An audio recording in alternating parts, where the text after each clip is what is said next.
So, welcome. I'm really glad to see you all here for our class today. So today we'll be talking about getting to understand a bit more about the JavaScript objects and not only understand them in a deeper level, we'll see also how to use objects to create other objects and the concept of class and inheritance inside JavaScript, because it's a bit different from some other language that you may be familiar with, right? So in our class, I'll try to keep the chat always visible. So as I go through the examples, as we go with our presentation, then feel free to write your questions. If it's a simple thing that is related to the example that I'm currently having, I'll try to answer it immediately. If it will require a bit more discussion or a different example, then we can group it to the end of the class. Another thing to notice on this class today, I will be showing code side by side because JavaScript has had a change of syntax a few years ago. You maybe already heard from another trainer or on your own personal research about ES6 or ES 2015. So we got this new syntax for classes, and I'll be showing both how it worked before, because you may still end up seeing older code or having to work with it. And we'll be seeing the new syntax for a class.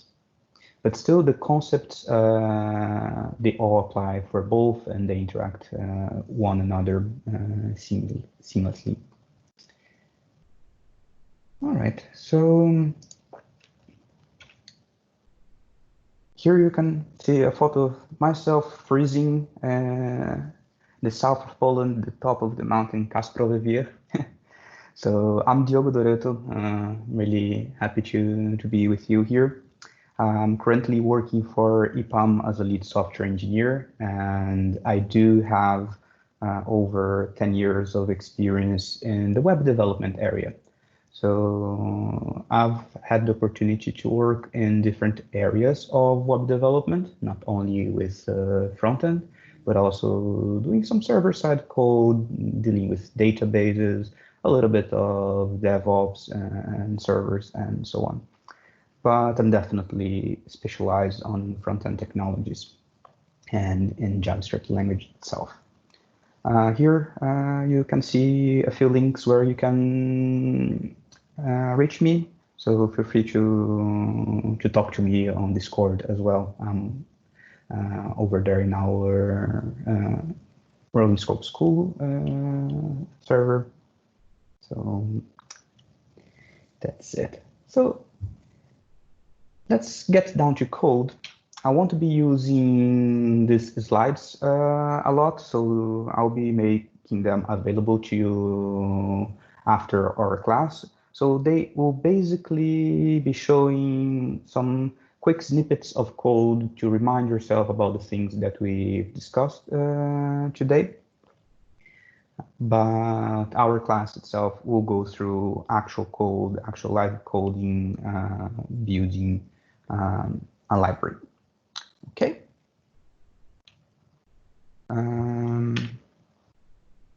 All right. So I'm here on my text editor. I'm using Visual Studio Code. Probably most of you are familiar with it already. I'll create a new file here, and I'll call it gel es5. So basically, the idea today will be building a simple geometry library. which will help us to do a few operations with the concept of shapes and axes.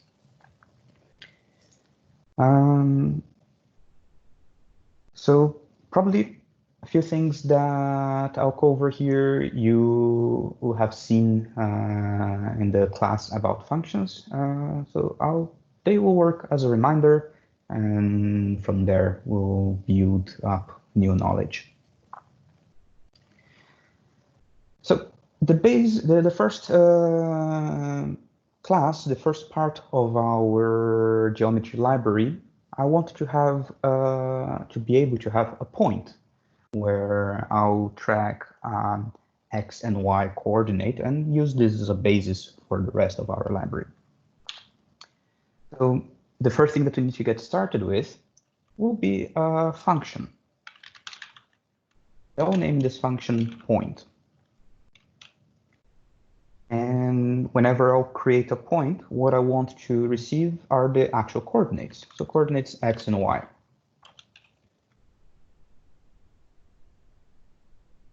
Oh, font bigger. Okay, of course. Just 1 second.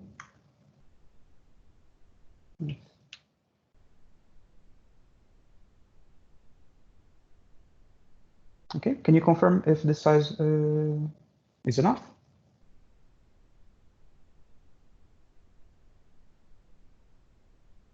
Okay, so let's keep moving forward. You're welcome.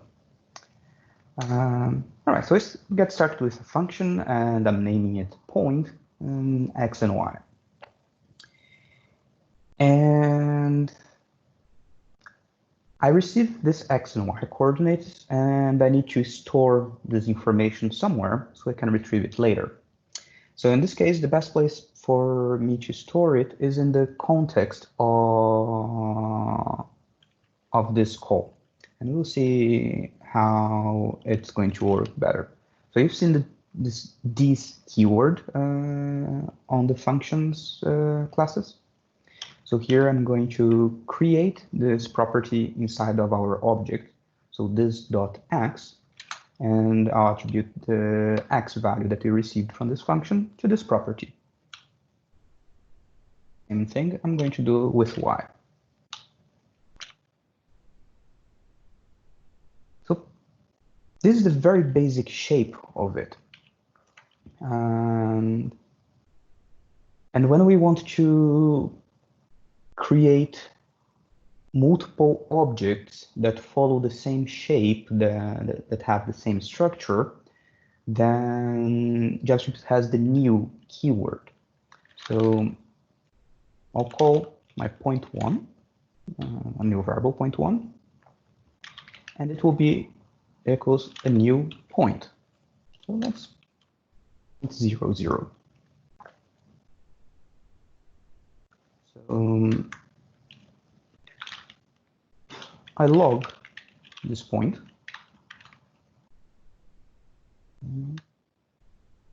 and execute this code.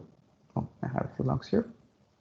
Let me clear this and run it again so we do not mix up. Now you see here, this is point, it's a point object with x0 and y0 properties. Okay. And I do have access, okay. If I log point 1x, I can retrieve this value. So we get 0 in the console. I can, outside of it, change it.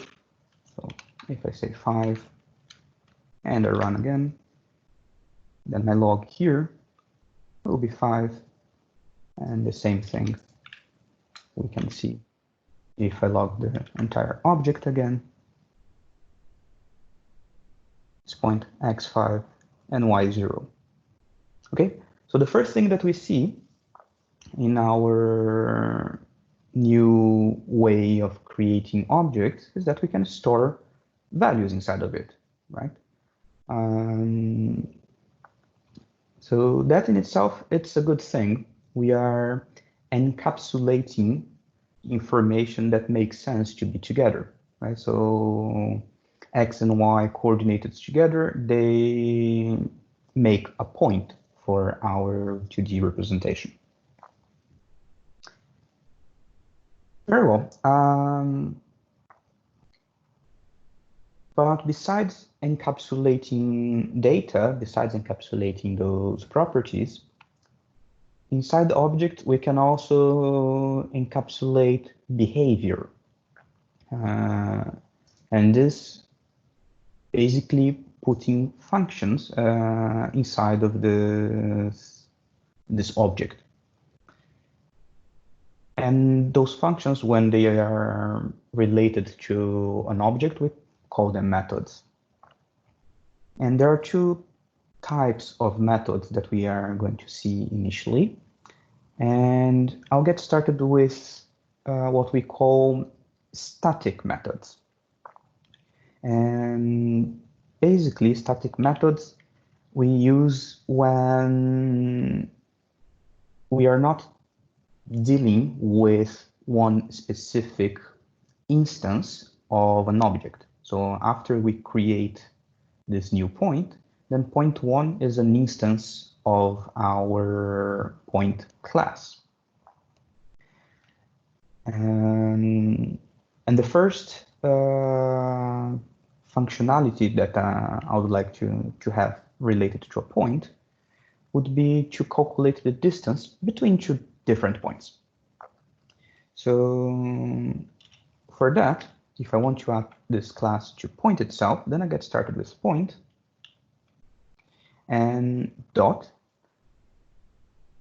and give it the name of my method. So here we are going to calculate the distance between 2 points, but let's focus only on the x-axis. So the distance x should be function, and the input for this function will be 2 points. It's what we are going to calculate the distance from one another. And let's call them A and B, points A and B. Right.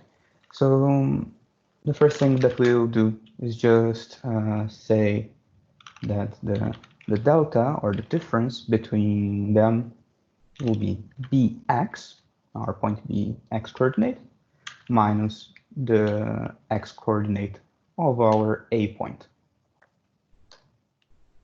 And we could return this delta, but depending on the positioning of these points, then this distance may be negative, and we do not really want to have like negative distance. So JavaScript has its own math library, and we have the ABS method for absolute values. So we can just return the absolute value of our delta, and this will always be a positive number. So let's check how does this work. I'll create a new point here.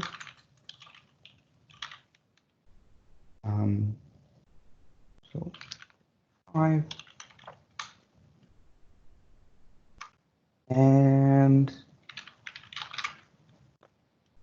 distance between them, we can call it with just point dot distance x,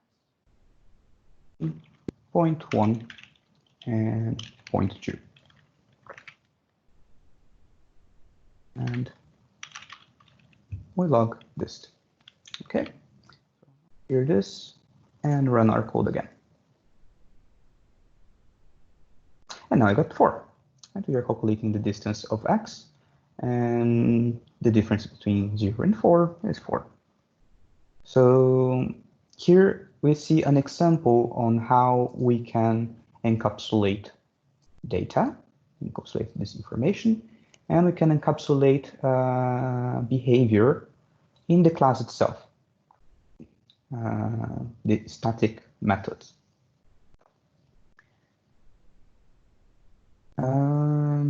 But sometimes we want to have this behavior in the instance of the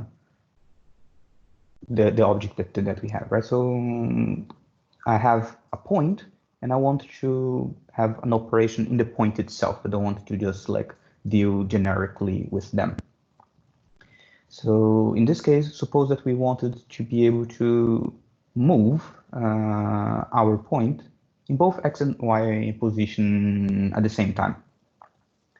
Of course, we can set the x and y properties ourselves, but you can also have a method for it in case, imagine this would be a more complex functionality, so we don't want to always keep repeating the same code over and over.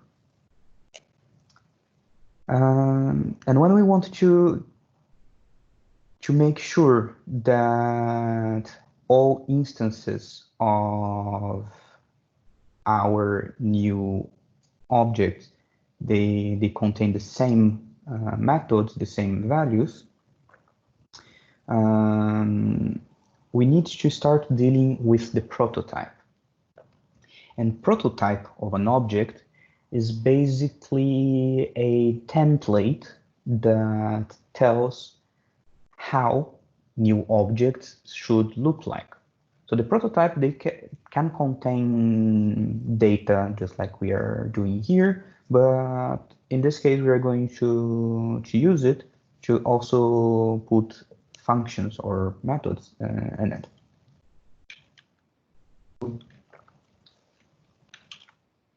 Let me show you how we can use the prototype. So point.prototype, and now we give the name of our method. In this case, I'll just name it move. Just like a static method, this will be a function. I need to set what will be the input. In this case, I will receive dx and dy. So this is like delta x and delta y, by basically saying how many units I want to move on x and how many units I want to move on y. And the way to achieve this will just be this x plus equal dx, right? So hope you're familiar with this operator.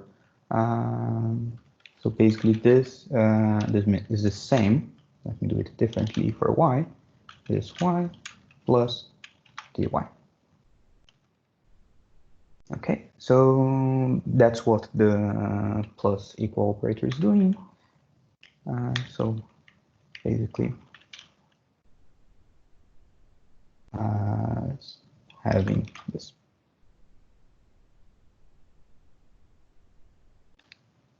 So now look what happens. Let me remove this line. And if I log initially the point 1, let's just get ourselves a reminder on how it looks like. It's 0, 0. Before logging, I call point1 dot move, and I say 2 and 3, and log and run our code again. You see, now it's 2 and 3. By putting the move function inside the prototype, then JavaScript is making this move property, this move method, available in every instance of new objects that you create using the new operator.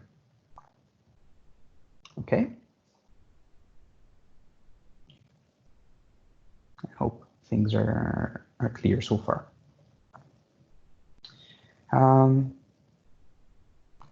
So basically our point class is encapsulating data, and it's encapsulating behavior, generic behavior where we are operating not in any specific instance, and we are operating having the regular methods where we operate in our individual instance.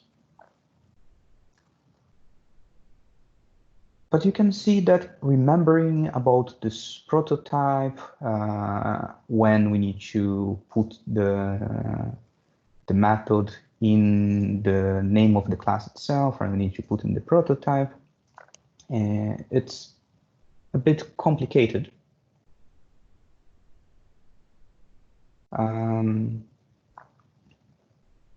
Oh, I see a question. Can we declare this method inside a point declaration? So here, yes, we could, and it would still work without a problem. We'll see a bit later why it would be better to have it in the prototype here when we will start extending classes. So this will make a bit more sense a bit later. All right, so before we keep moving a lot further, I want to start having our side-by-side code of the new syntax. And we'll see how this new version of JavaScript, the ES6, made things hopefully simpler and improve the developer experience. So I'll name it ES6.js. Will be a new file. I'll put it on the side. And I'll create exactly the same behavior as we have right now. And the first thing that we will see is the class keyword. So class is basically a special kind of a function. Point. And the class, it doesn't receive the parameters the same way that the function does. All the information about the class we put inside the curly braces right in front of it. And we make things a bit more explicit. So this behavior that happens right after we execute this new point. So yeah, every time that we call this, then this function is executed immediately. So this is what we call the constructor of our class. But knowing this is implicit on the function. When we go to the class syntax, then this is explicit, and we have to write constructor. So we say that the constructor of our point will receive x and y parameters. But then inside of it, it will be exactly the same. This x equals x, this y equals y. With this, we can already create our point new.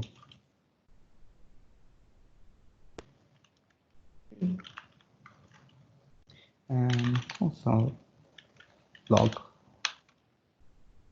point. Okay, so let's go back here, clear. And now I'm running the ES6 file. And we see 0.12, just like we were seeing before for the ES5 syntax. So they are equivalent, right? So they work the same way, it's just a new syntax.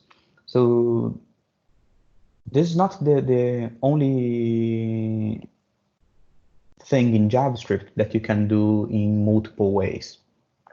So this kind of behavior is what we call syntax sugar. So basically, we are just making patterns that existed before easier to write, easier to understand, but still being the same pattern, being the same behavior. And let's implement the other methods. So first, I'll get started with move, right? So the move method that we have before, if we want to add it to our class syntax, then I just have to name it here, move, and receive the parameters, dx and dy, and the implementation is exactly the same as before. This x, dx, this y, plus equal dy.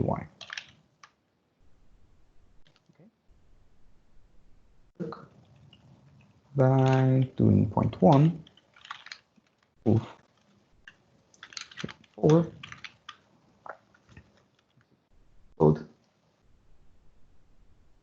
and getting x4, x6, right? So just adding those numbers. So here we already see the benefit. Instead of having the method declared inside the prototype, separated, then it's all together in the class definition. And for our static method, distance x, what we need to do is almost the same as we did for move, but we add the static keyword before of it. So distance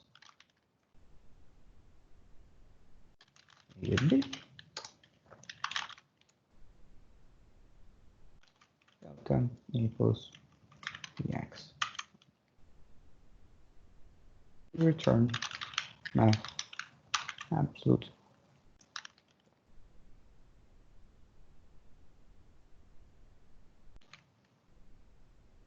Okay, so again, let's just quickly prove it works. Point equals new point 4.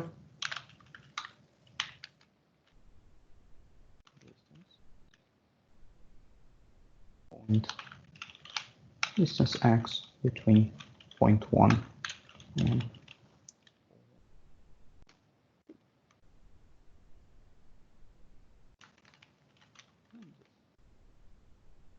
the code. And I got 2. The distance in the x-axis between 1 and 3 is 2.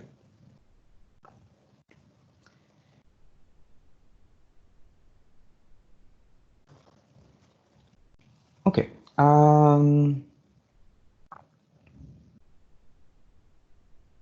So 2 questions. So from Asha, can we add method to class using .prototype, as in ES5? That's a good question. I mean, I didn't personally try it, but we can try it right now. So let's try it. I would assume it to work because the prototype still exists and is being defined. Let me define a go-to function x and y. This x, this y equals y, and we can say our point 2 go 0 and 0. Let's go back to the origin, and we log point 2. Let me clear and execute this code. See, it works. So as I mentioned, this is a syntax shooter. So when we define move here, we are defining move inside the prototype of point. So this is the template on how we create new instances. And here we are just appending or changing this template after we define using the class syntax. Okay. Next question. Why did we use the static again? What is it for? Okay, the static is changing where this method is being defined. So notice that our move or our go-to, when we call them, we are calling in the result of new point, right? So point 1 and point 2, they are the instances of our point class. So instances of point class, they will have methods or the prototype methods. And when we define methods as static or directly here in point, then those methods are not available inside the instance. So I can show you that if I log point2.distance x, for example, just the property,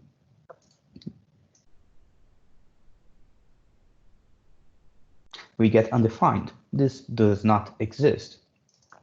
But if I change this to be point, point.distanceX and run this code again, we get that this is a function, right? So distance x is static, meaning that it's defined inside the class definition, not inside of the instance itself. Okay. I see that Przemysław is asking about extension. We'll reach the extension topic in a few minutes.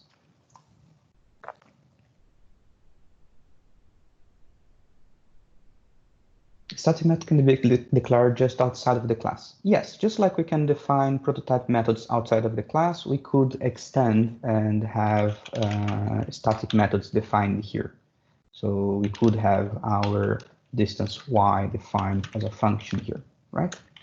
So this would still work. But what I recommend you, let me remove this as well, is if you are using the class syntax, then you stick to the class syntax and follow this pattern. If you cannot use the class syntax for any reason, then you stick to this pattern. Okay, so the less you mix those two syntax, it's easier for your code to be understood by other developers and by yourself after some time when you need to go back here and do some maintenance. All right, so before we go into more advanced topics, let's just see one specific pattern. I'll actually add that goTo method again, but this time inside our class.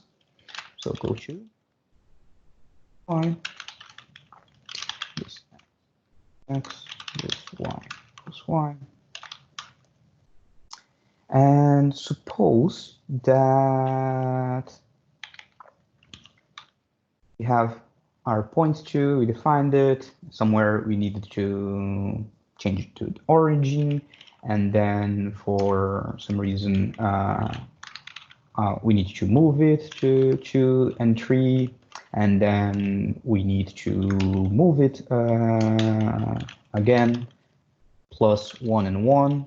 Right? And we are doing like many operations over the same instance, over the same variable. So for this, let me log our point2 here. So after all those operations, our point2 is looking like this. 3 and 4 are our coordinates, right? So we went to 0. Moved 2, 3, and then we added 1, 1 to the 2 and 3 that we added before. So sometimes we have a need of calling different methods in sequence affecting the same instance. And there's a pattern that you see in a few libraries that allow you to avoid this repetition of the instance. So notice that our goTo and our move method, they do not return anything, right? So there's no return keyword. So when there's no return information, then the return is undefined. So we could not use the value here for anything. But if we did return this, our method, and then I'll do the same for our move. So I'm returning this, I'm returning the instance. It means that I can keep reusing this instance after I call my method. So this allows me to actually remove the point. So I do goTo, I call, the return of goTo will be point2 again, meaning that I can call .move, because here I have point2 again, and move it, and do it the same again, without the same call. So basically, we go to move and move. So we are like telling a story, just putting things one after the other. And if I save this and execute my code, you will see that point 2 is still the same, 3 and 4. So we achieved the exact same behavior because we were returning exactly the same instance, the same value. So you will see this pattern in a few libraries happening. And when we have multiple calls like this, so let me, for example, add more calls in front of the other.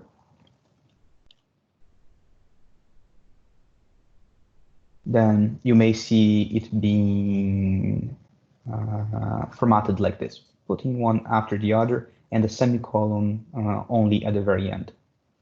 And also a reminder that semicolon in JavaScript are optional, so even if we didn't have a semicolon at all, the code would still work fine. But it's important that we do not add the semicolon in the middle of the chain, because this would mean that we are finishing this statement. And you can see that we even have like a red underline here, because then we are doing dot. Dot itself is an operator, and we are calling dot over nothing. So that's a mistake. If we do not have the same column, then dot is always operating over the return of the previous function. After all of these changes, you're just curious, those numbers are all being summed up. So we have x, 9, and 12. Right?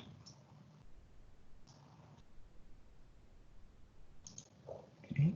Question from Elena. What is the main purpose of static methods? Manipulate instances that have been created from the class. Can it be accessible at all from created instance, or not used by them at all? So yes, we can access the static methods from inside our regular methods, but we would have to call them just like we would call outside. We need to explicitly mention the class name.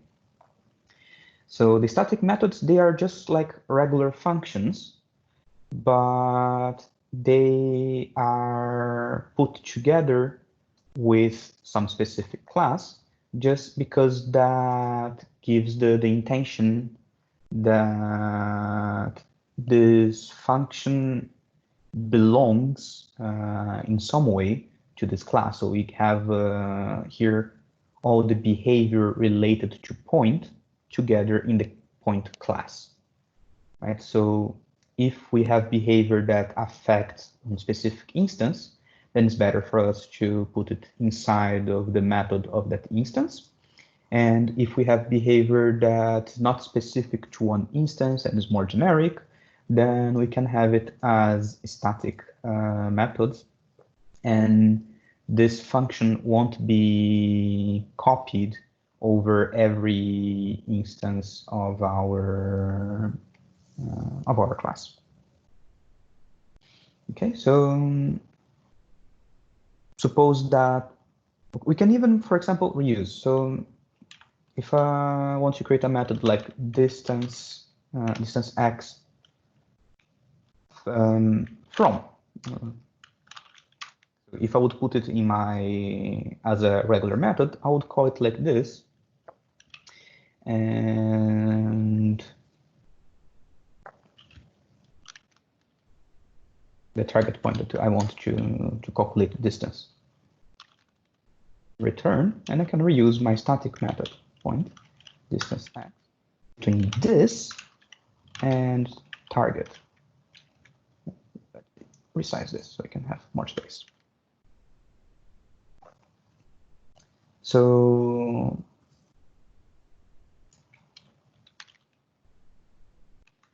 this way, you can say point 1, distance x from point 2.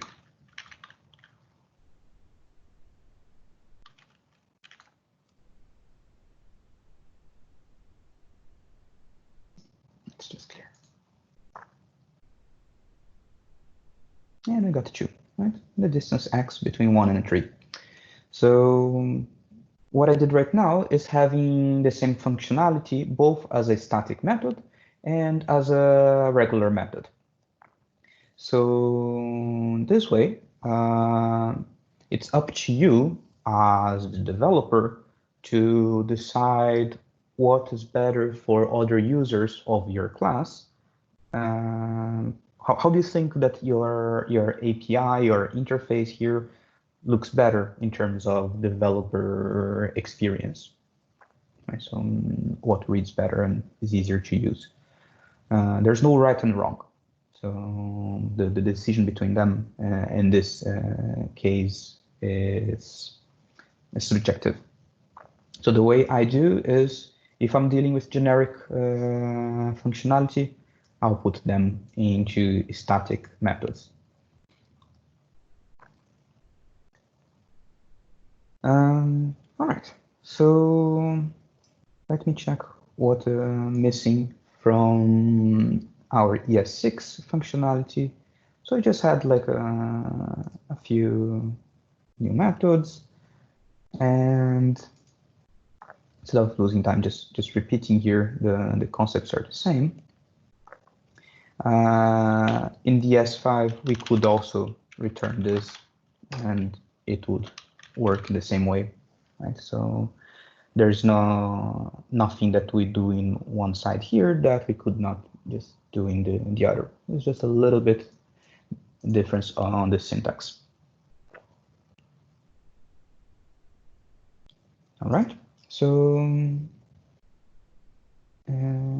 are there another question, are there class methods in JavaScript? Whole class is treated as an instance. I'm not sure I get your question, because in JavaScript, everything is an object, right? So you hear this being repeated over and over. So maybe here on the ES5 it will be a bit easier to visualize. So point, we call it class because we are just creating this template that we can later create new instances with new. But point in itself is a function, it is an object, and point has its own properties. And prototype is just a property in this point object that we have here that has a little special meaning. So basically, every time we use the new operator will look into this prototype property and make the properties that exist inside this prototype object. So please note that prototype is also another object. So all of the properties that exist inside of the prototype, they are recreated for the specific instance that we created with new, right? So new is creating a new point object based on the template that we define with the prototype.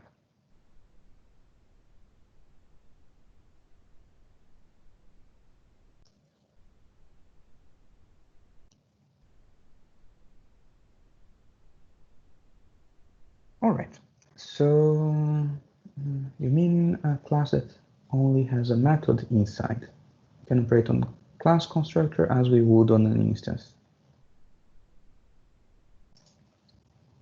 Yeah, I'm not sure I get the specific questions that you guys have mentioned. From Jana, what if this in static using this? Okay, so now let's just recall what we learned in the function class. The value of the this keyword depends on how you are calling the function that this is being used. And the simplest way to know what is going to be the value of this is looking at how the function was called. So let me see if I have, no, I've removed the example. So if we have here point 1, go to 0 and 0, notice how I'm calling the go to. I'm calling it with a dot from point. So what I'm saying here is that I'm accessing the go to property or the go to method of point 1. So the dot operator is actually setting the this value to be whatever was before it, right? So if we would have this keyword inside my distance x here, the value of the this would depend on how I'm calling this. So if I'm calling it like this, then the value of this would be point, because the dot operator will be setting point as the value of this. But you need to be careful with the, especially with those static, because sometimes you later learn about models and how to import one file inside another. Sometimes we may grab those functions and save them in a different variable. Okay, so I'll give you a quick example here. So log this in the distance x. Do this, and I can even comment. So if I execute this function, I'm calling distance x from. Distance x from will be calling distance x, and we'll be logging this. Okay, so let me run this function. And you see here's the function point, because as you learned, class is just a special kind of function, is a syntax sugar for this, right? So point is actually a function internally. So that's why we got this log. But look what happens if I would do something like this. Const distance function is equal point distance x. And notice that I'm not calling the distance x. So I'm just saving the distance x function into another variable. And this 2, so the second distance will be the dist function. Create the variable between 0.1 and 0.2. Let's get more space here.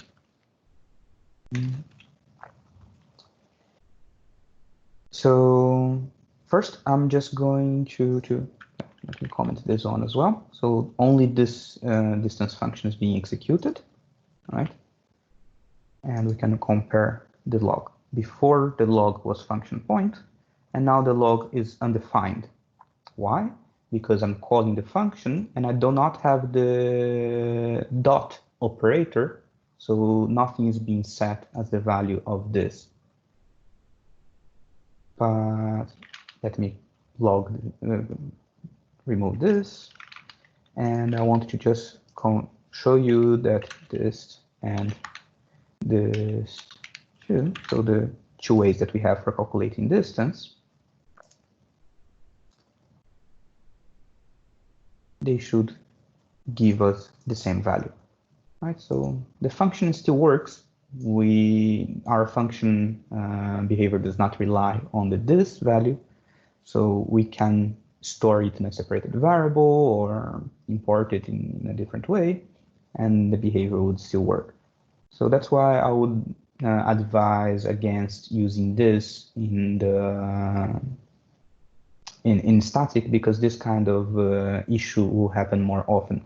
It also happens with regular methods. So if I would save the method in a separated variable and call it like this, then this would throw because this would be undefined. But generally, the methods will be calling it like this. Otherwise, if we still have to save it in a different place, or as you start using different libraries like React, Angular, or any other library, you may need to send to pass some method forward to another function as a callback or something. So whenever you need this value to always be something that you want, then you can use bind. So I believe you've seen the bind function also in the class about functions.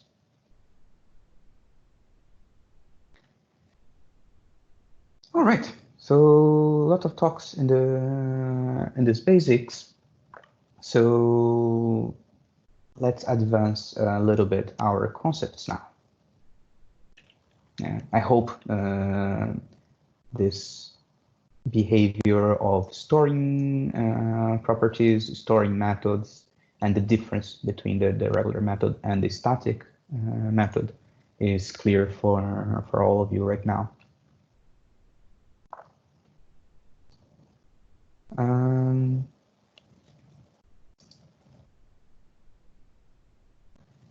Okay. So the next thing that I would like to show you, I will create another class here. Maybe let's just create it on the ES5. We've been using the ES6 for a while. Let's go back to ES5. And now, besides my point, I want to have another class named rectangle. Right, so I will have a few rectangles in our application, and I want to perform a few operations in it. So again, to create a new class using the ES5 syntax, we just need to create a function. I will name it rectangle. And I need to think what I need to pass as input for my rectangle.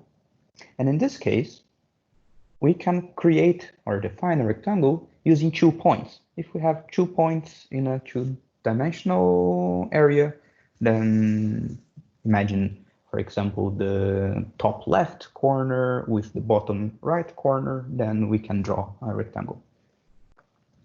So basically, we need point 1 and point 2. Nothing special in our constructor. I'll just store these values as we were doing with points. P1, this P2 equals.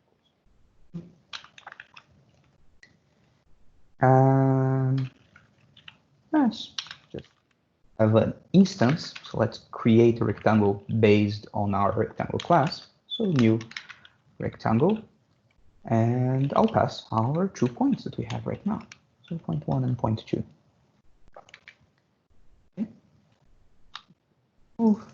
And if I log the rectangle, let me run the ES5 code,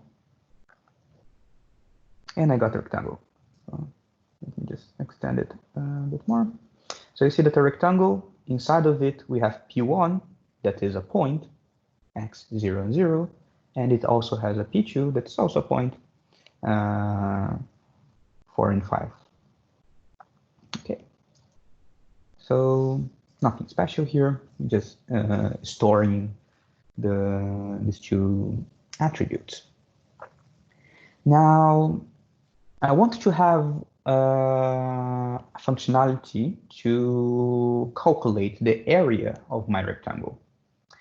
So we could actually have an area method, right? So I could have rectangle.prototype.area will be equal function, and I would return here the calculation for this area.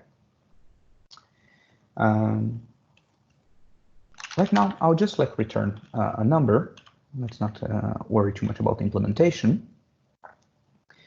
But if I do this, then to be able to retrieve the area, I need to call this function. So if I run, then as we would expect, we'll get 10. This method is being executed. And it's available inside of our rect instance because I placed it in the prototype. But suppose that I'm creating this library and I do not want the users of my library to think that area is a function that they need to call. I would really like to treat area as a property, but I wanted this to be a dynamic property, a property that will change value as our points change automatically. So I could calculate the area here and then say that this area is equal my value, but I want to avoid having to remember to set the new area value every time I change the points, and I want to have this more dynamic. So JavaScript allows for you to define what we call getters and setters. So basically changing the default behavior when, in this case here, when we get a value. So let me just show right now, if I log rect.area the way we have here, we will get a function because area equals a function. Oh, didn't save the file, sorry. So I'm saving and running it again. You see, it's a function.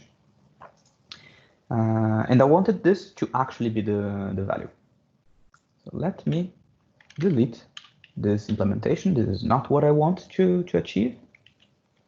And JavaScript offers us a functionality called define property that is accessible from inside the native object class. So object is native, it's always available for you, defined by JavaScript itself. And it has a static method, so we do not need to create a new object. We just call object.something. And it's called define property. And the way we use, we have some documentation here, but I'll just tell you out loud. We need to first provide where do we want to define a new property. So do I want to define this property in the rectangle class or in the rectangle prototype? If we look here on how I want to use it, I'm using area over the instance, not over the class definition. So if I'm using over the instance, then I want to define it in my prototype. So here I'll say rectangle.prototype. So this is the location where I want to define a new property. Cool. This is the first parameter. Let me just put some line breaks here because we'll have more parameters. So the second parameter that I need to pass will be the name of this property, and I want to name it area. Third parameter is something that we call the property descriptor. So you can see here on the documentation at the top. And this is basically an object that we can define different behaviors for this specific property. But there is one in particular that I'm interested, that is the get behavior. So I want to say that get will be a function instead of being a static value. And every time that I try to get the value of area, this function will be executed. So let's just return 20 here, and then later we'll implement. Right? No, it's auto-formatted for me. So define property, first where I want to define it. So I want to define a new property in the rectangle prototype.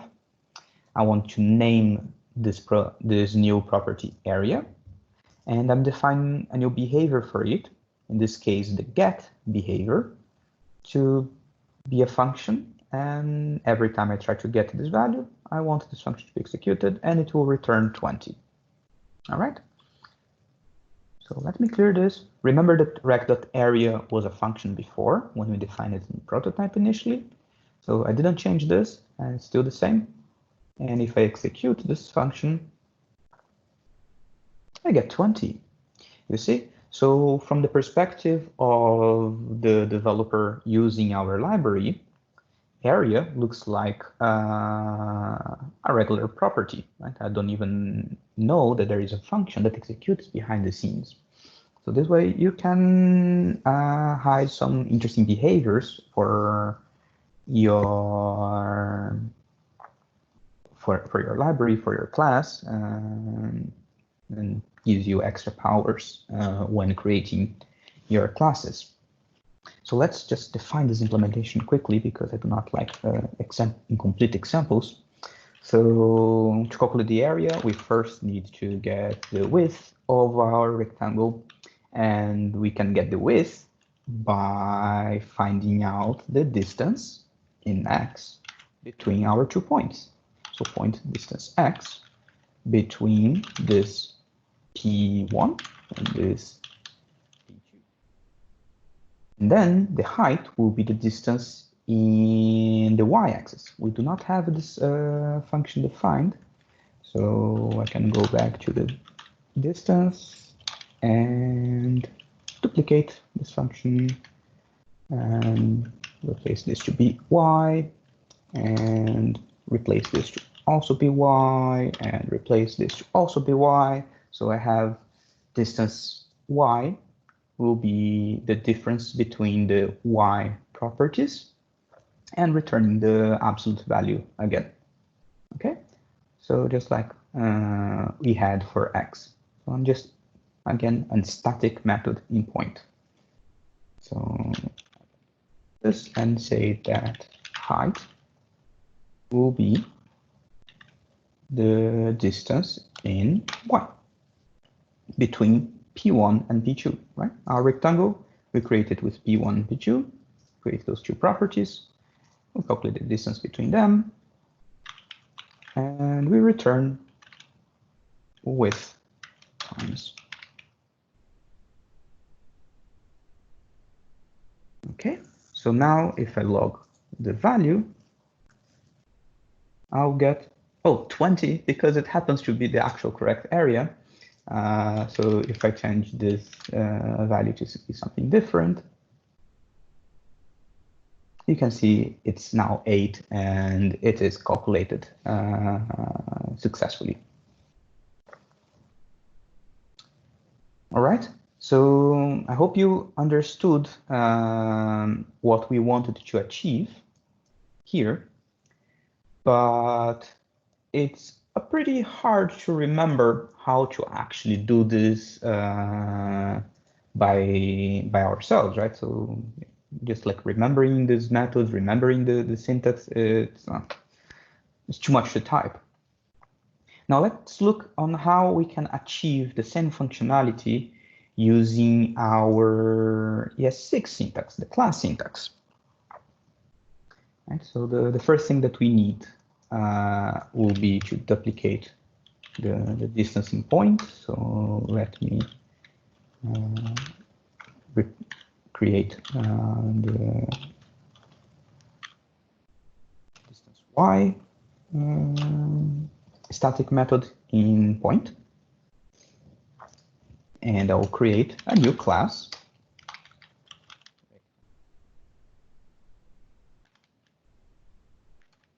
with a constructor that receives P1 and P2, this P1 1, this P2, and I want an area getter, an area property that executes a function when we try to get it. And basically we need to say get area, and area looks like a method, but it has this get keyword right before it. And the same way as we had before, so I can even copy this and paste it here because the implementation is exactly the same. And so let me get rid of this one for now and look at both code side by side.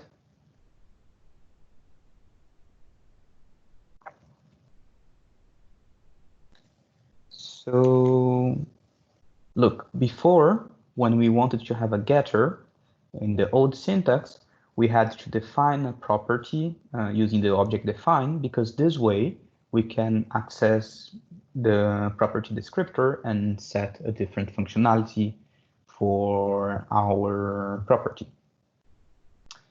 But we got a syntax sugar, easier way to write it, and now inside of our class rectangle, we can just say get area, and this will behave in a similar way as we had the methods. So we have the method syntax inside a class, and we can put different keywords before of it to change how this method behaves or what this method does. So we can put static, and now we notice that we can also have get. Okay, so again, don't want you to trust me. I want you to see that what I'm saying is actually true. So rectangle with 0.1 and 0.2. Let's remove all of this, and we'll have rect.area. Notice that we are not calling area. Area is not a function. Open this, clear, and execute the ES6 file. ES6, it returns 4 as the area of the rectangle between these 2 points. Okay, so this is the way that we can have a property with a function, with a custom behavior, right? So we can define a function for it. And again, it's always good to remind, we are using this. So the same things that I've mentioned before on how this gets set based on the dot operator still holds true for here. So rect.area means that rect is the value of this.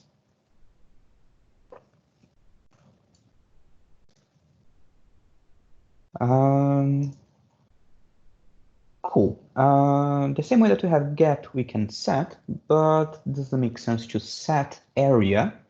So for area in specific, we won't have a setter. We will not define, and that's completely fine. So if a property that's meant to be read-only, we can just define get, and if we try to set rect.area to something, and we run, you see that the answer is still 4 because this does nothing, completely nothing. Okay, this property is read-only. We'll see a setter in a example in another example in a moment. All right, so next topic. Let's go back to ES5. Let's give us a bit more space. It's pretty good that I have a point. It's pretty good that I have a rectangle. And suppose that I added a few more methods to those classes and released my initial version of my library. And as I use it myself, or as other developers start using these classes that I've defined, we notice that there is a pattern that keeps being repeated over and over, which are rectangles that happen to have the same distance between their x and y coordinates. So we want to make this easier to use, and we will create a class named square. But I do not want to repeat the functionality that I already set to rectangle, because those functionalities, they can be the same or almost the same, maybe with small changes for square itself. Oh, you want a 5 minutes break? Okay, so that's completely fine for me. So yeah, that's a good moment, because then we'll be discussing about the extension, and this will be a bigger topic. So now it's 8:12 on my clock, so 8:17 we can return. Hope that's all fine with all of you. So see you in 5 minutes.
Okay, our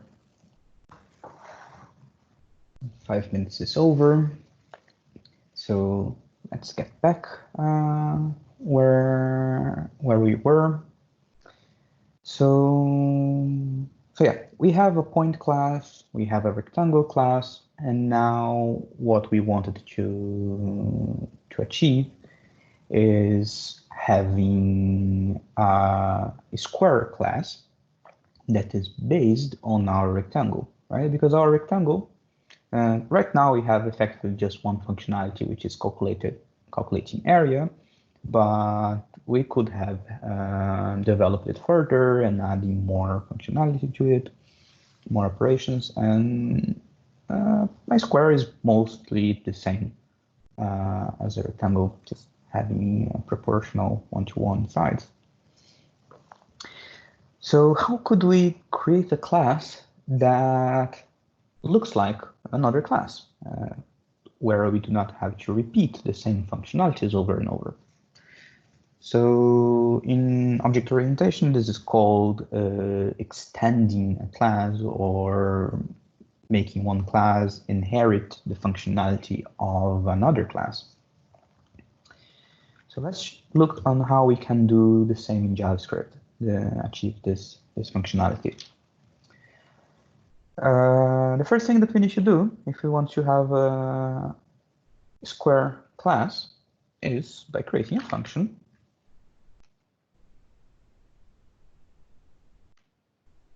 And let's think what we want to receive in the constructor. What should be the parameters to build a square?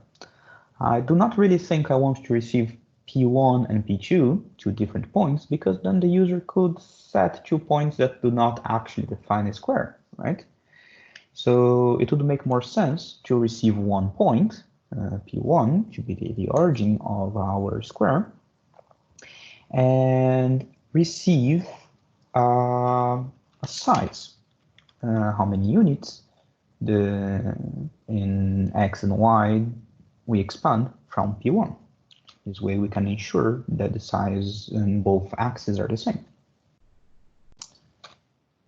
I could set P1 myself here, and I could calculate P2 manually and set it here, but I will try to reuse as much functionality from a rectangle as possible. So the rectangle constructor actually expects 2 points, and we have 1. So in this case, we do need to calculate what would be the P2.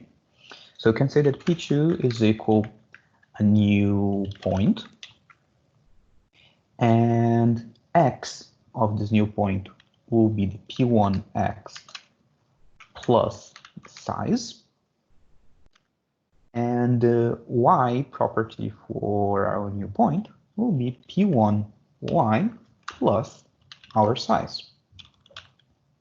Right? So you're creating a new point based on P1 and just adding the size to the coordinates. Now we can call the rectangle to let the rectangle set the properties, because maybe the constructor of a rectangle would be more complex and doing more operations, and it's always a good idea for us to avoid duplicating code, because if later you need to change some functionality, add a new behavior to the constructor, then you set it in one place and you do not need to remember where else you have the same functionality to repeat your code over and over. So I want to call rectangle, but I want the constructor of rectangle to actually affect my square instance.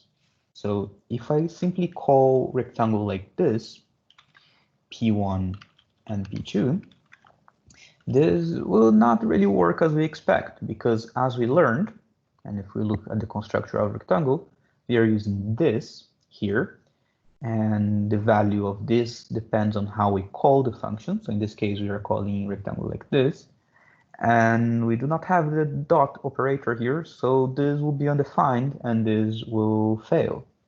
So this is not how we should call.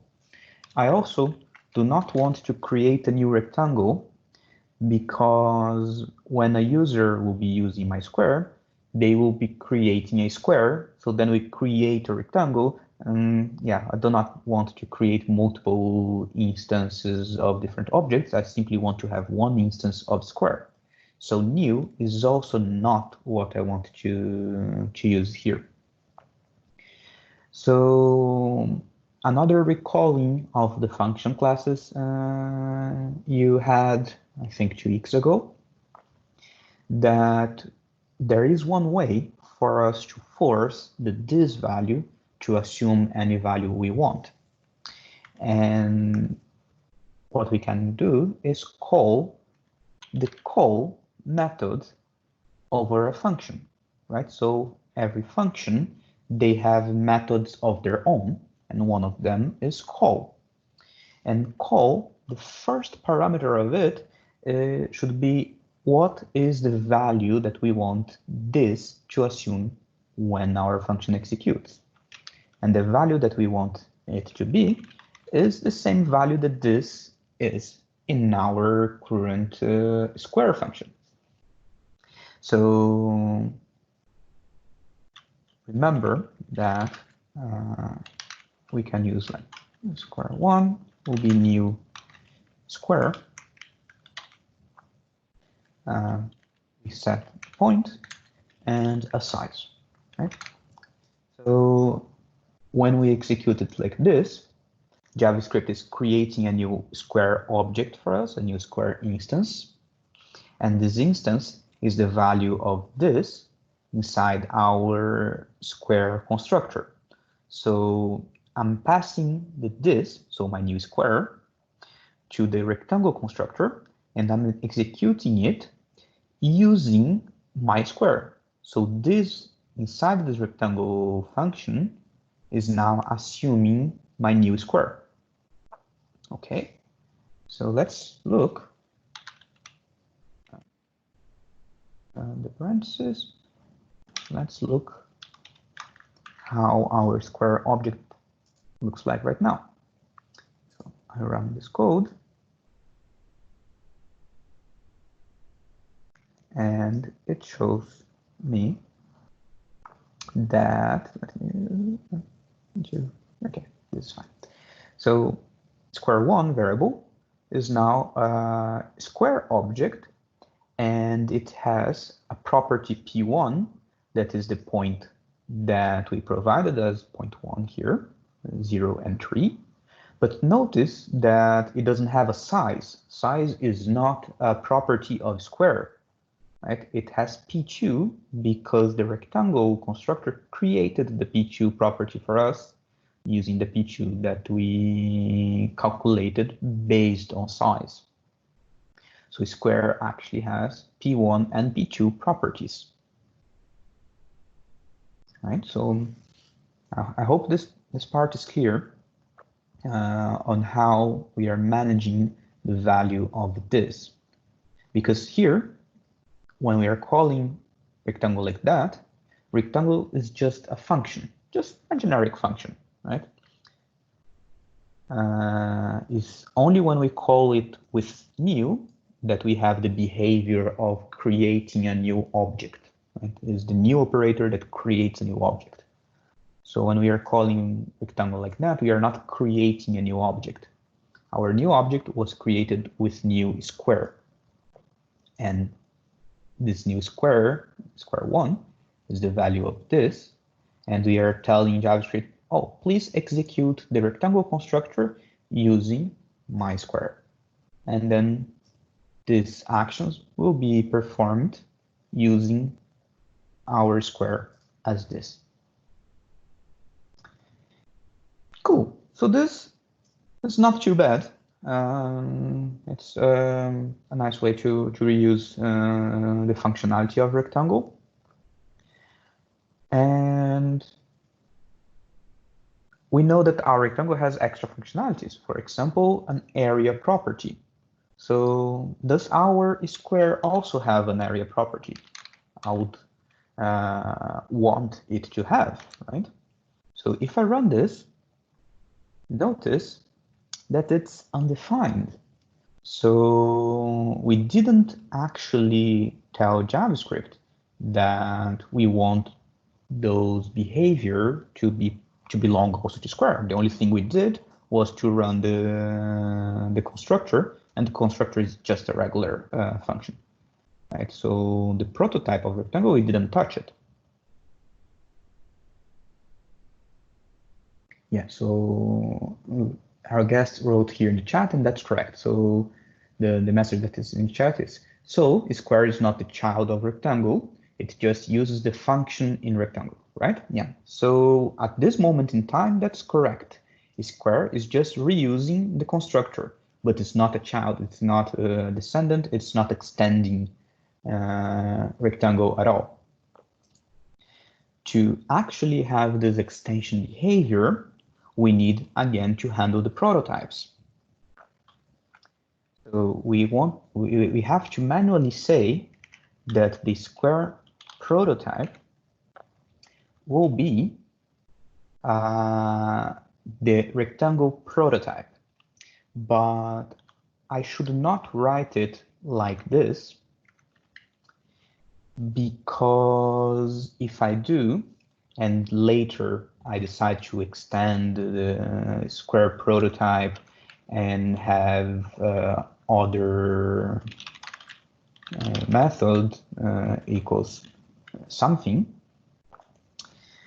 when we are passing an object like this and we change it later, we are changing the object itself. So this is not creating a new object, it's just reusing the rectangle prototype as the Square prototype.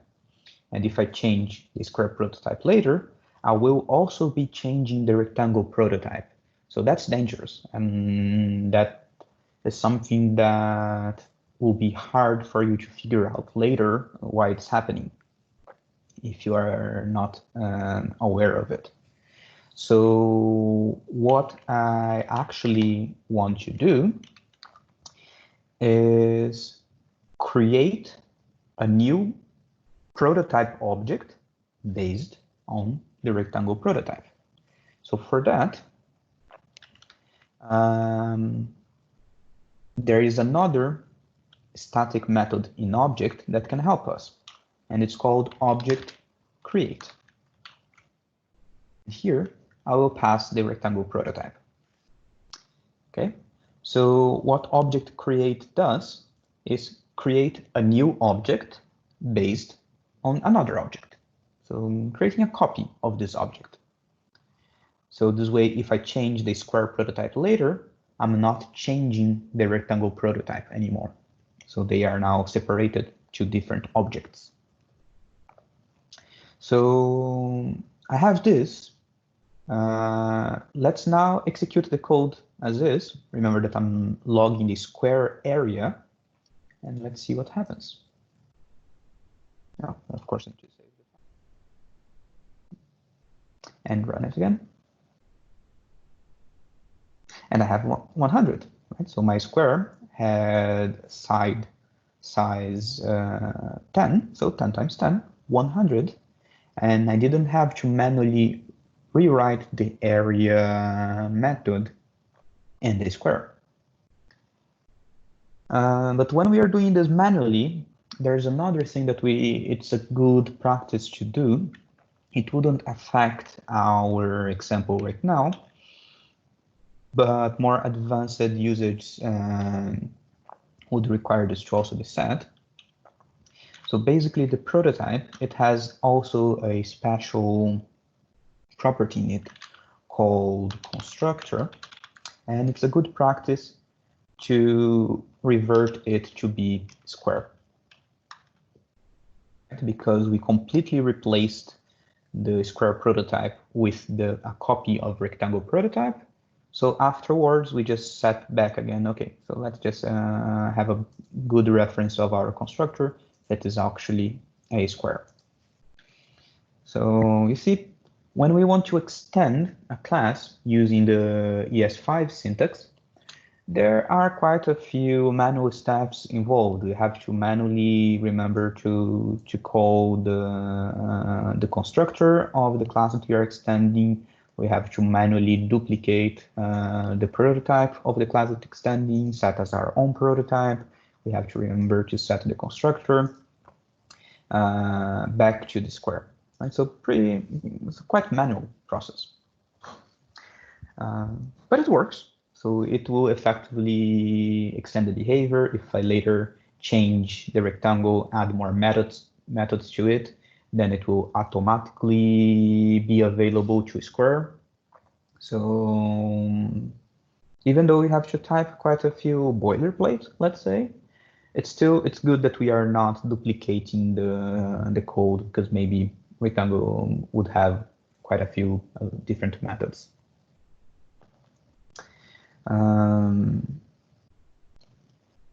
So Shemswav mentioned that yes, 5 classes are so much time consuming than the ones from ES6, and that's true. That's true. So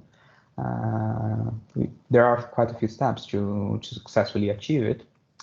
And even this that I have right now is it's not complete, because this is just extending the prototype. If rectangle had static methods, then the static methods are still not yet available for square. Then I would have to add more steps to also make the static methods available to square as well. But yeah, don't want to make this too complicated at this moment. But it's just good for you to keep this in mind. All right, so let's look how this works with the ES6 syntax. How complicated can it be? So going back to my file, let me move this and get some more space for us to work with. So in ES6, okay, before I move, let me just answer the question here. So what if you don't set the prototype constructor to be square, like we did in this slide? So in our current example, nothing would happen. But it's a good practice to have it in case you're doing it manually, because sometimes you may want to generate new instances of a specific object, and imagine that you have this square without creating it like that, but you're just passing this instance over different functions, different part of your application. You have quite a complex application, and you just want to create a new instance of square without actually knowing what is the square class definition. So you would be able to have something like square2 equals square1 dot construct. What's new? You would do new square1 constructor, and you would still be able to generate a new square based on it, right? Because if you don't do this, then you may actually create a rectangle and not a square, and that's not what you would like to achieve. So just to make sure that things works as expected. And that's the main issue when we are using ES5 extensions, is that if we do not do all those steps, just do it partially, then different parts of your application may not be aware that you did it partially and expect something to be there that's not there, right? So that can be a problem. So that's a good practice, right? And in our current example, it's not really required, but it's a good practice. Okay, moving to ES6. We have our rectangle class with the area getter, and we want to have a square class with the same functionality. First thing, class square. Okay, let me just create a class square. Here I'm not defining anything special. And when I want to extend the functionality of another class, there is a special keyword that I can do right after the class name called extends. So class square extends rectangle, right? And if I wanted to also reuse the constructor, then that's everything that I had to do. This is already a working class extending all the functionality of rectangle. So at this moment in time, we are extending the constructor, reusing the rectangle constructor. We are getting all the static and regular methods of rectangle automatically for us. So we do not have to mess around with the prototype. We do not have to remember to duplicate the rectangle prototype. We do not have to remember to set the constructor back again, nothing. We just say class square extends rectangle, and that's all that we need to do. And now what we can keep doing is just mentioning the things that we want different, right? Because if you notice, I don't want the constructor of square to be exactly the same as the constructor of rectangle, but I want to reuse it. So how can we change the functionality, extend this functionality? So basically, I will just set constructor again, and I need to say that my constructor will now receive P1 in size. Here we will have the same way we construct the P2. So this to be quicker. So I'm creating the P2 the same way that we were creating before. And I need to run the rectangle constructor. When we are using the class syntax, we have also a special syntax for that. And there's a keyword called super. So super is the superclass or the parent of our current class. And our the superclass of square is rectangle. So I can just say super P1. And that's it. So when we call super like that, we are running the constructor of our superclass, right? So we do not need to duplicate the name of rectangle multiple times as we have here and here. And if we wanted to extend the static methods, then we would have to add another line and mention rectangle again. So when we are doing with class, we just mention it once. So again, let's not, I don't want you all to just believe me. I want you to see by yourself. So I create square 1 equals new square with 0.1 and size 20 this time. Let me remove this and change inside the parentheses to log square 1. Let me open the sidebar and run the code. So I'm running as 6, and I can see that square is now containing P1 with X and Y 1 and 2. So our P1 here, and P2 as X21 and X22. So adding 20 to those coordinates. And prove that area still exists in square. Let's save this, run, and 400. 20 times 20, 400. Okay.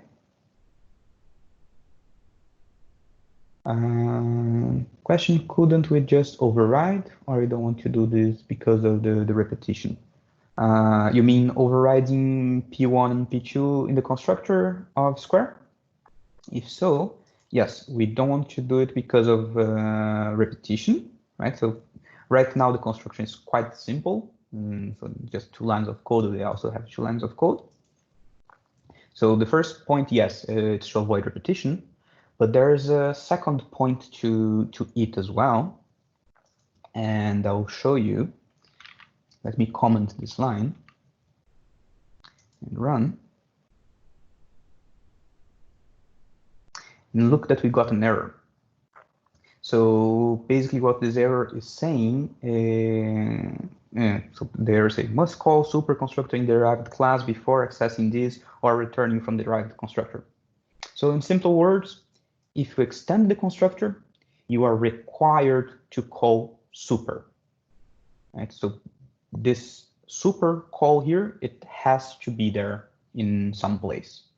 And it has another rule that we can see here, that the super call has to happen before any usage of this. So suppose we wanted to keep track of the side, we could say this size equals size. And let me just put the super call again. But even then, let me clear and run the code again. We're still getting the same error because we are accessing this before the super call. So the class syntax is making the syntax more clear, but it's also a bit more strict on how we can use it, right? So basically what we need to do is call super every time we extend constructor and call it as soon as possible. Right, so I cannot call super at the top here because then P2 is not defined, right? We need to create P2 before calling it, so it has to be here. But this cannot be above, it has to be below, right? So if I leave it like that, clear, and run my code, then it works fine again. Okay, so this is the restriction that we need to be aware. And since we are setting size here, keeping track of size, it's a good thing. But if I would say squares.size is now 5, and I run my code, area is still 400, right? It should be 25. So area is not being recalculated because no one in our square class is actually caring about the size. So we need to do something different. So we want a specific custom behavior to happen when we change the value of size. Remember that we had the custom behavior when we were getting area. So the same way that we have get area, we can have set size to have a custom behavior when we set a different value for size. So I will remove this. I don't want to create a new property like that. And before we go to the new setter of size, let's just do what we are already familiar with. So what do I want to do when I get size? So I know that my size is calculated using the distance between the 2 points. So I can actually return point distance x or y, since it's a square, it doesn't matter. So x between this p1 and this p2. Right? So let's change size. If I log this, I'm getting 20, right? Even though I'm setting size here, this is being disregarded because we do not have a setter, we only have a getter. So size for now is read only. And it's being calculated using this information. Now let's write set size and put it some custom behavior. The first thing that differs when we are creating a setter is that now we need to receive a new value as a parameter, right? Because we are setting a new value. So this number 5 here will be the value of my value, of my value parameter. And what do I want to do with this value? Well, I want to do something similar to what I did in my constructor. So if I copy this line and paste it here, instead of defining a variable p2, what I want to say is that this dot p2 will be equal a new point p1x plus, not size in this case, it will be value. And also here we change this word to be value.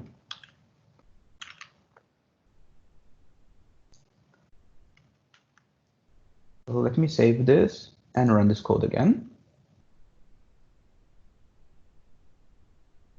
P1 is not defined. Oh, of course, P1 is not defined because we don't have a variable P1. This is a property of our instance. So this dot P1 and then this dot P1 here. Okay, this is getting too big for my screen.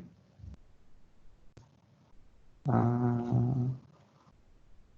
you get the idea. Let me run. And now I got 5. Right?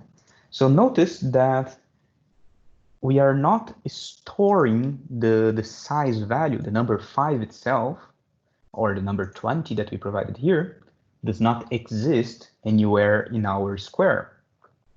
It is a dynamic property, right? So when we set its value like that, then we are executing this function.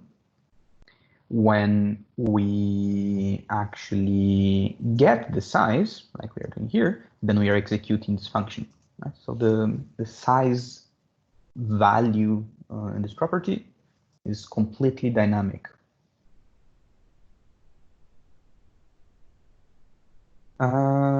We have this behavior duplicated here and there. So now, since we have the size setter, it means that I can remove this and I'll say this size equals.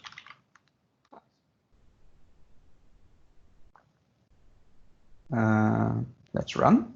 First here, we are logging the size. Just p2 is not, oh, p2 is not defined. Yeah, we don't have a p2 anymore.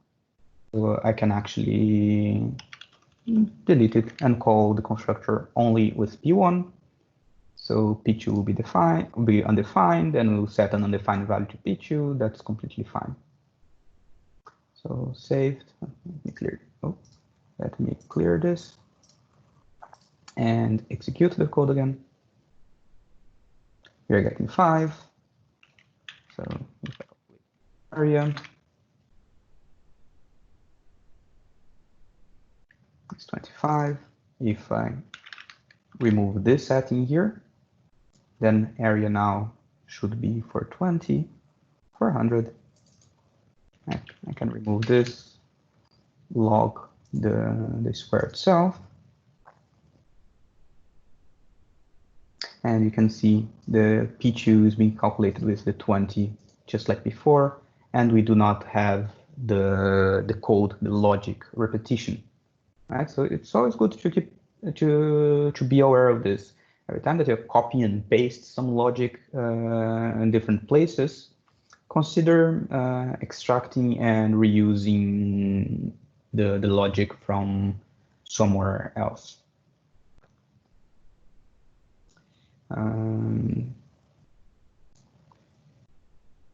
Okie dokie, so we are approaching almost 2 hours of call. Let me see what else I have. So we covered getting setters. All right, there's just one more concept that I want to show to you. And let me just create a new file in JavaScript. The first thing is that when we are using the class syntax, the ES6 syntax, then we can, let me show the example for you, custom array and array. So by using the class syntax, we can also extend built-in classes. So array is a native class in JavaScript, right? That all arrays actually extend from.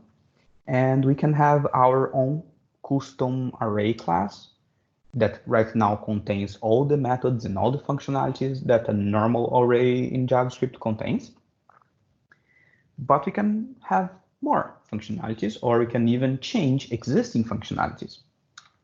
So for example, okay, before I change it, so let me just show to you my list equals new custom array 1 and 2 and log list. Oh, if I run this, so you see custom array, and it actually looks like a regular array with the values 1 and 2 inside.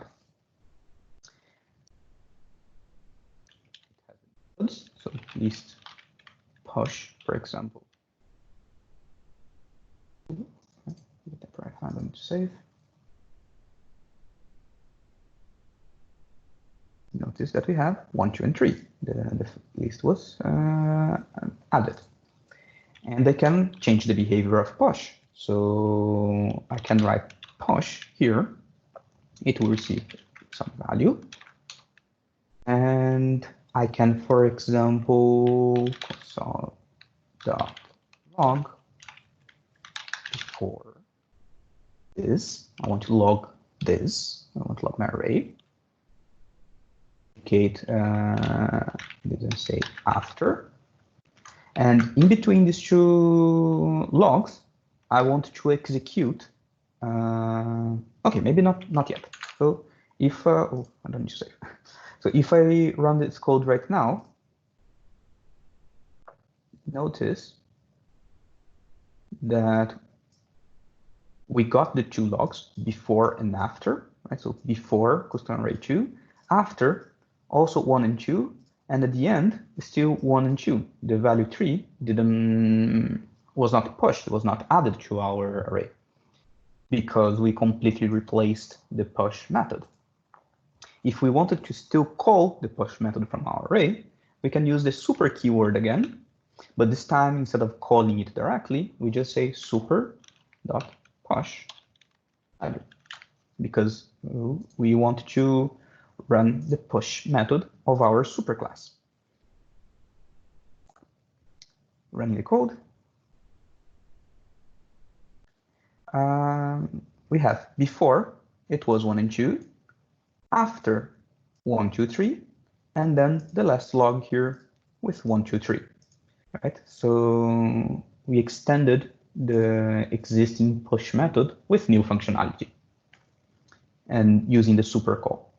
So we saw that the super call is mandatory to be called when we override the constructor, but it's not mandatory when we override any existing methods. So we can completely replace the method with new functionality, or we can add our own functionality and call the method again manually. We could even call other methods here. So it doesn't have to be the same. Right? So the super calls inside other methods, they are more flexible. Question: can you use square brackets with the custom array? No, you cannot, because when you do the square brackets, then you're using the native array. Right? So it wouldn't. We cannot create a custom array with square brackets. So you can think the square brackets as a syntax sugar from actually, instead of having to write code like that, like new array 1 and 2. But unfortunately, the square brackets will always be the native array. Cool. So those were the main functionality I wanted to show to you about classes. So let me go back to my slides. A very quick review, I promise, and a few words of other things that you can look forward by yourself. What if you try to extend from prototype, like square extends rectangle prototype?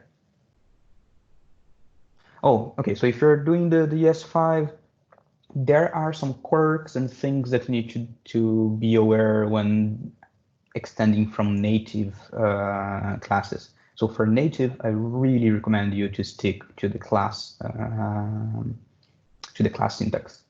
But I recommend you to try it out. I mean, just write code and run it, check what happens afterwards, and look by yourself the behavior. Maybe you get an error, maybe something won't work.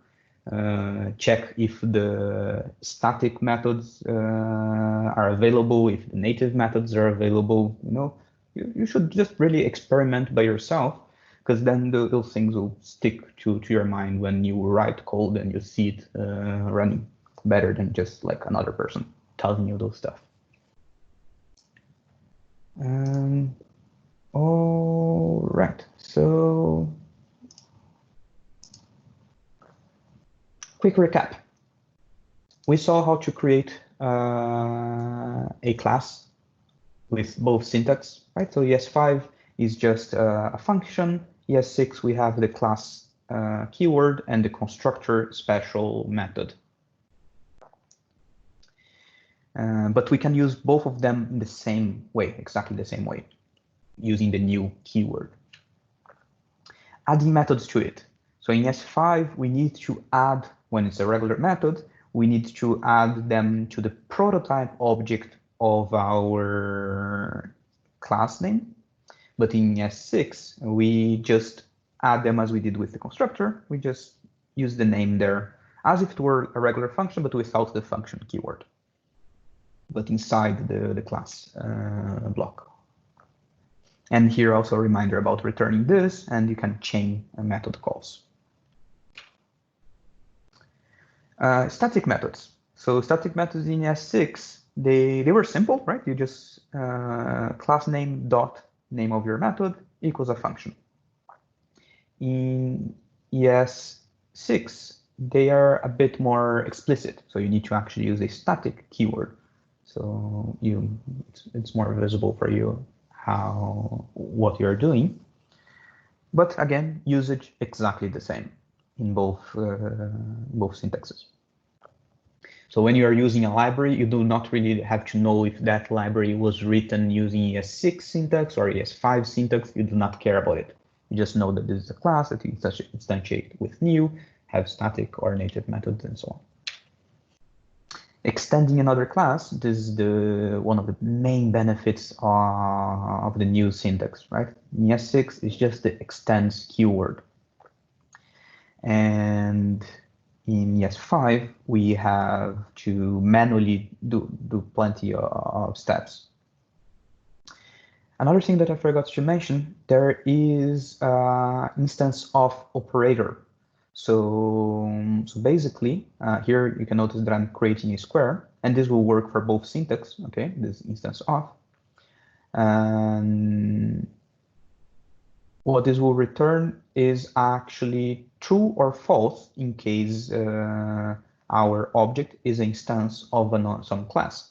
So in this case, S is both instance of square and also instance of rectangle. So both of those logs would be true. If we would say S instance of point, then this would be false because we are not extending point. Getters and setters. So we saw the define property, so that was like the singular name. There's also a version that's plural that you can set multiple properties at the same time. And then you just use two parameters with an object as the second one. This key name is the name of the property that you want to set. And then you just set the descriptor just like we did before. Before we saw only get, but you can also have a set, and this will perform the set behavior. What else? We saw that we can extend built-ins, right? So extending array, this example I wrote to you. Mixins, okay. Maybe a quick word about that. I'm sorry that it's extending 2 hours, but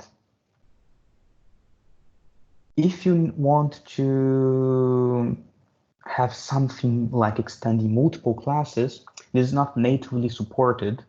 So if you have a class, so for example, this class here has a log method and you want to have this method in multiple different classes, then you cannot extend two classes at the same time. So there is this pattern that you may see somewhere, but more often you actually use something instead of having to write your own.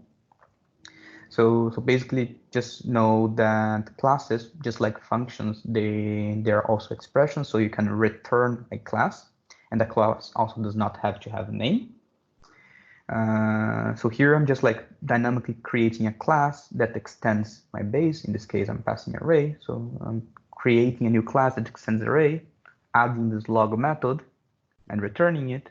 So my logging array actually extends this class, and this class extends array. So you're creating this extension chain, and your logging array here will have a new method called log, but also all the methods from array and all the behavior that you would expect if you were extending array. So try it out by yourself, like copy this code, check what happens, change it, play around with it, and so on. And future features, so those are things that are not yet released, so but are coming soon to JavaScript, or if we're going to use like TypeScript or some other language or compile with Babel. So those topics are going to be mentioned in future classes for you on how to achieve that.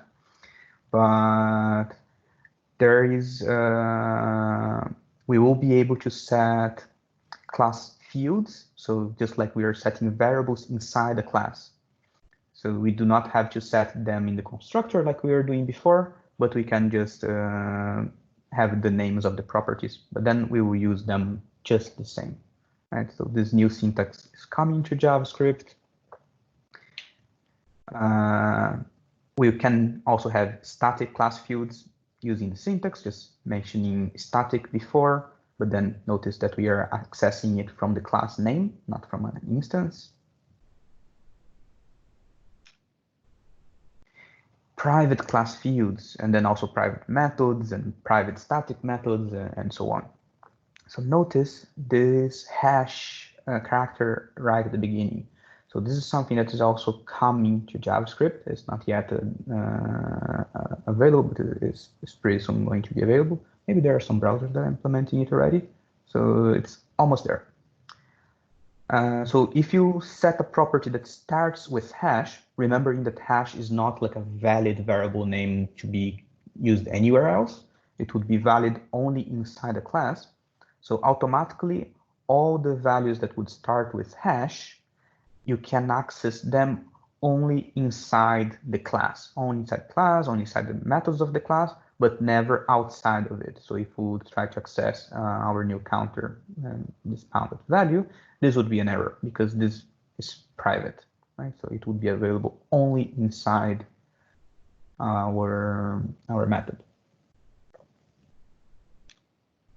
And decorator. So this is even a stage lower. It will take some time to actually be supported natively by JavaScript. They're still discussing how to actually implement, but this has been implemented in TypeScript. So there will be a lesson in the future about TypeScript. So hopefully you are going to see about this.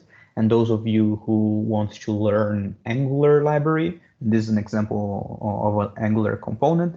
Angular uses those decorators quite often. So the thing that you have to keep in mind, like creating decorators is a bit more complex, but the usage, just think that whenever we have this at something here, this decorator will somehow change the behavior of the thing that comes after. So this component decorator is changing the behavior of the grid component class.